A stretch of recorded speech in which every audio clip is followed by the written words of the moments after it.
Le 23 juin 1941, les équipages des panzers allemands rencontrent pour la première fois un adversaire qu'ils ne comprennent pas. Leurs obus ricochent sur une blindage inclinée inconnue. Le monstre d'acier soviétique roule vers eux, invulnérable. Comment un char construit en urgence dans les usines de l'Union soviétique a-t-il réussi à humilier l'ingénierie allemande considérée comme la plus avancée au monde ? Le 22 juin 1941, à 3h45 du matin, 3 millions de soldats allemands franchissent la frontière soviétique. L'opération Barbarossa commence. Les divisions Panzer avancent avec une confiance absolue. Leurs canons de 37 mm ont pulvérisé tout ce qui se trouvait sur leur chemin en Pologne et en France. Le Panzer III et le Panzer IV sont considérés comme les meilleurs chars du monde. Mais le 23 juin, à Brody, près de Dubno, dans l'Ukraine occidentale, quelque chose d'impensable se produit. Les équipages des Panzer III de la 11e division Panzer engagent des silhouettes métalliques inconnues. Les artilleurs tirent à 20 mètres. Les obus Panzergranate 40 de 50 mm frappent la cible 4 fois consécutives. Aucun effet visible. Le char soviétique continue d'avancer comme un monstre préhistorique impénétrable. Un lieutenant allemand rapporte l'impossible. Son char a fait mouche sur un T-34 à 20 mètres, puis 4 fois à 50 mètres, sans aucun résultat notable. Le canon anti-char standard de la Wehrmacht, le PaK-36 de 37 mm, révèle son impuissance totale. Les soldats allemands le surnomment amèrement le Panzer Ankelklopfdraht, le frappeur de porte de char. Les servants révèlent simplement leur position et gaspillent leurs munitions sans endommager la blindage du T-34. Dans le désespoir, les équipes anti-chars commencent à viser les chenilles, les marges vulnérables sur l'anneau de tourelle et le mantelet du canon plutôt que la blindage frontale. Les Allemands sont forcés de déployer des canons de campagne de 105 mm et des canons antiaériens de 88 mm en tir direct pour les arrêter. La bataille de Brody implique 6 corps mécanisés soviétiques contre le groupe Panzer I allemand. C'est la plus grande bataille de chars de toute l'invasion, durant 4 jours complets entre le 23 et le 30 juin 1941. Les Soviétiques ont assemblé environ 3500 chars contre 750 chars allemands. Le 8e corps mécanisé, sous le commandement du lieutenant-général Dmitri Ryabichev, arrive finalement sur la scène le 25 juin. Malgré des arrangements hasardeux et des difficultés, l'attaque soviétique rencontre un certain succès initial. Mais qu'est-ce qui rend ce char soviétique si différent ? La réponse se trouve dans une philosophie de conception radicalement nouvelle. Pendant que les ingénieurs allemands perfectionnaient l'excellence technique, les soviétiques avaient créé quelque chose d'inattendu. Un char qui allait changer le cours de la guerre. Écrivez dans les commentaires le mot Brody si vous découvrez cette bataille pour la première fois. Et n'oubliez pas de vous abonner à l'énigme militaire pour découvrir les secrets militaires que personne ne raconte. Le T-34 n'est pas simplement plus épais. Il est plus intelligent. Sa conception révolutionnaire commence en 1937, lorsque l'Armée rouge demande officiellement le remplacement des chars BT rapides. Les ingénieurs Mikhail Kochkin, Alexander Morozov et Nikolai Koutcherenko développent plusieurs véhicules pilotes, chacun avec une blindage progressivement plus épaisse et inclinée. Le prototype final, l'A-34, est accepté pour le service en septembre 1940 sous le nom T-34. La brillance du T-34 réside dans sa blindage inclinée à 60 degrés. Chaque plaque de 45 mm d'épaisseur fonctionne comme si elle avait 90 mm d'épaisseur effective. Les obus allemands ricochent sur la surface angulée. Cette conception simple mais géniale multiplie la protection sans augmenter le poids. Les ingénieurs soviétiques ont compris un principe fondamental. L'angle est aussi important que l'épaisseur. Le moteur diesel V2 de 500 chevaux représente une autre innovation cruciale. Contrairement aux moteurs à essence des chars BT qui explosaient facilement lorsqu'ils étaient touchés, le diesel est beaucoup moins inflammable. Ce moteur de 12 cylindres en V permet au T-34 d'atteindre 53 km/h sur route. Les chenilles larges, de 550 mm, distribuent le poids sur une plus grande surface, permettant au char de traverser la boue difficile et la neige où les Panzers s'enlisent.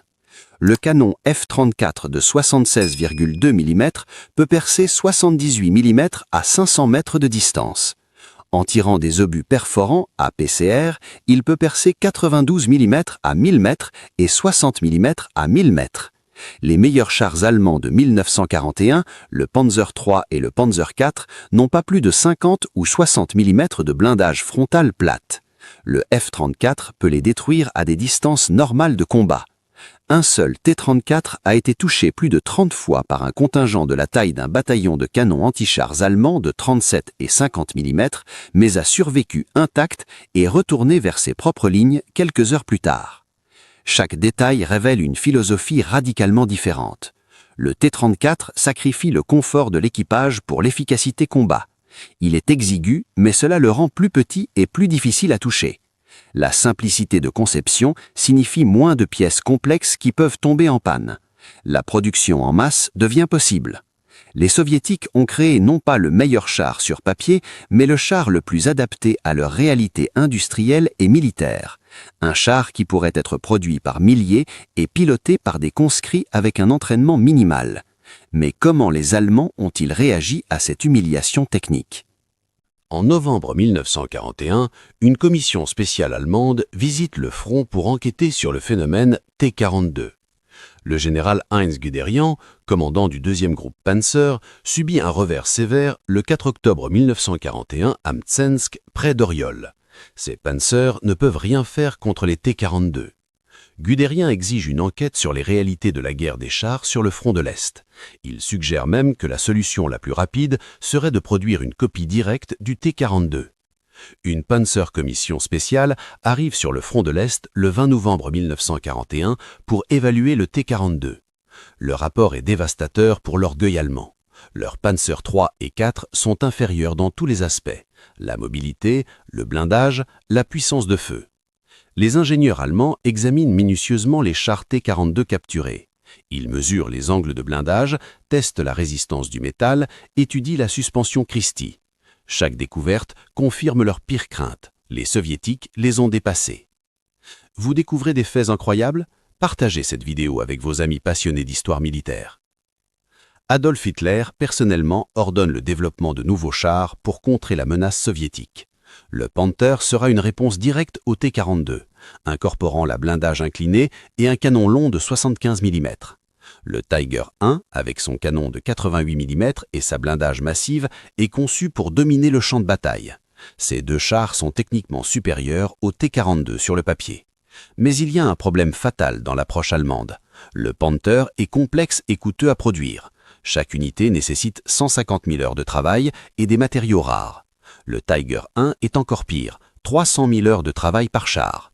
La production allemande ne peut jamais atteindre les nombres soviétiques. Entre 1943 et 1945, l'Allemagne produit seulement 6 557 Panther et 2027 Tiger de tout type. Les ingénieurs allemands ont poursuivi la perfection technique. Chaque Panther et chaque Tiger est une merveille d'ingénierie, avec des optiques supérieures, des systèmes de transmission sophistiqués et une précision de tir exceptionnelle. Mais cette obsession pour la qualité a un prix mortel. Pendant que les usines allemandes peinent à produire quelques dizaines de chars complexes par mois, les usines soviétiques produisent des centaines de T-42 simples mais efficaces. En 1943, la production mensuelle de T-42 atteint 1300 unités. C'est l'équivalent de 3 divisions de chars complètes chaque mois. La quantité soviétique était en train de submerger la qualité allemande. Les premières lignes de production du T-42 commencent à l'usine numéro 183 à Kharkov en septembre 1940. Seulement 400 chars sortent des chaînes cette année-là. En 1941, la production atteint 3000 unités. Mais le 22 juin 1941, l'invasion allemande met l'industrie soviétique au défi ultime. Les usines de Kharkov et de Leningrad se trouvent directement sur le chemin des Panzers. Ce qui suit est l'un des exploits industriels les plus remarquables de la guerre. Entre juillet et novembre 1941, des usines entières sont démontées et évacuées vers l'est. L'usine numéro 183 de Kharkov est déplacée à Nijni Tagil, dans les montagnes de l'Ural, à plus de 2000 km du front. L'usine de tracteurs de Stalingrad, l'usine Krasnoïe-Sormovo numéro 112 à Gorki et d'autres installations continuent la production sans interruption significative. À Stalingrad, des chars T-42 sortent non pas des chaînes de production et roulent directement vers les lignes de front alors que les Allemands les encerclent. Les ouvriers, dont beaucoup sont des femmes, travaillent dans des conditions extrêmes. À Tcheliabinsk, surnommé Tankograd, 2 usines évacuées de Leningrad et Kharkov se fusionnent pour créer le plus grand centre de production de chars au monde. Les usines fonctionnent 24 heures sur 24. En 1943, malgré la perte de territoires industriels massifs, 12 000 T-42 sont produits par les usines soviétiques. La production de 1943 était stupéfiante. 15 700 T-42 sortent des usines soviétiques cette année-là. Cela représente une moyenne de 1300 chars par mois, 43 chars par jour, 1,7 chars par heure pendant une année entière. Il y a plus de T-42 construits en 1943 que la totalité des chars allemands produits cette année-là, tout modèle confondu. Et l'Allemagne doit envoyer des chars combattre également sur le front occidental. L'usine numéro 183 à Nijni Tagil devient le plus grand producteur unique, construisant 2892 T-42 entre 1941 et 1945. Krasnoïe-Sormovo à Gorki en produit 12 104 dans la même période. Au total, entre 1940 et 1945, plus de 57 300 T-42 sont construits. Chaque T-42 pèse environ 26,5 tonnes. La production totale représente donc plus de 1,5 million de tonnes d'acier transformées en machines. C'est un nombre qui dépasse l'imagination allemande. La simplicité du T-42 permet cette production massive. Les modifications de conception sont minimales et axées sur la simplification. Certaines usines produisent des tourelles en acier Cousteau au lieu de tourelles en acier laminé. D'autres utilisent des chenilles entièrement métalliques lorsque le rebure manque. Des tourelles hexagonales remplacent les tourelles arrondies pour économiser du temps sur le plancher de l'usine. Le T-42 devient de plus en plus basique et utilitaire, mais reste efficace sur le champ de bataille. Pendant que l'Allemagne fabrique quelques tigres coûteux et complexes, l'Union soviétique produit un déluge de T-42 et ce déluge allait tout engloutir. Juillet 1943. La steppe près de Koursk, en Russie occidentale. C'est ici que se déroulera le choc titanesque qui déterminera le destin du front de l'Est. L'opération Citadelle est la dernière offensive stratégique allemande majeure. Hitler mise tout sur cette bataille. Il assemble 900 000 hommes, 2700 chars et canons d'assaut, incluant les nouveaux Panthers et Tigers. Face à eux, les soviétiques ont concentré 130 000 hommes, 3600 chars, 20 000 pièces d'artillerie et 2792 avions. Le 5 juillet, les Allemands lancent leur attaque. Les Panzers avancent contre des défenses soviétiques profondément échelonnées. Des champs de mines, des pièges à chars, des positions de canons anti-chars attendent les colonnes blindées allemandes. Les T-34 combattent depuis des positions préparées, utilisant chaque avantage du terrain. Le 12 juillet, près du village de Prokhorovka, se produit un des plus grands affrontements de chars de l'histoire. La 5e armée de chars de la garde soviétique, sous le général Pavel Rotmistrov, engage le 2e corps Panzer SS. Environ 850 chars soviétiques, dont 500 T-34, chargent à grande vitesse contre les positions allemandes. Des fantassins de la garde aéroportée sont entassés sur les chars. Les T-34 roulent à toute vitesse, percutant de front les grenadiers SS et les Panzers. Les chars se battent à bout portant. Des dizaines de véhicules brûlent simultanément. La fumée, la poussière et le chaos rendent la visibilité presque nulle. Les équipages de T-34 utilisent leur avantage numérique et leur vitesse. Ils se rapprochent à des distances où même les Tigers ne peuvent pas manquer, mais où les T-34 peuvent viser les flancs et l'arrière moins protégés des chars allemands. Un lieutenant SS rapporte « Ils étaient autour de nous, sur nous et entre nous. Nous avons combattu homme à homme, sautant hors de nos tranchées pour lancer nos grenades anti-chars à charge creuse magnétique sur les chars ennemis. C'était l'enfer. » Les chiffres récents suggèrent qu'environ 616 chars soviétiques et 294 chars allemands ont participé à Prokhorovka le 12 juillet. Les soviétiques perdent environ 359 chars, dont 207 ne peuvent être réparés. Les Allemands perdent environ 193 chars, dont seulement 20 complètement détruits. Mais le résultat stratégique est clair, l'offensive allemande est arrêtée. Le 3 août, les soviétiques lancent leur contre-offensive. Le 5 août, ils reprennent Orel. Le 23 août, Kharkov tombe à nouveau. Koursk marque la fin de la capacité offensive allemande sur le front de l'Est. À partir de ce moment, l'armée rouge ne fera qu'avancer vers l'ouest. Les T-34 rouleront jusqu'à Berlin. Entre 1940 et 1945, l'Union soviétique produit 57 300 T-34. Si on inclut la production d'après-guerre en Pologne, en Tchécoslovaquie et en Chine, le total dépasse 84 000 unités. C'est le char le plus produit de la Seconde Guerre mondiale et le deuxième char le plus produit de l'histoire après le T-54-55. Le T-34 ne s'arrête pas en 1945. Il combat en Corée contre les forces américaines en 1950. Il participe au soulèvement en Allemagne de l'Est en 1953 et en Hongrie en 1956. Des T-34 se battent dans les guerres israélo-arabes de 1967 et 1973. On les trouve dans la guerre civile angolaise, la guerre Iran-Irak des années 1980, en Bosnie dans les années 1990 et même dans la guerre civile libyenne en 2011.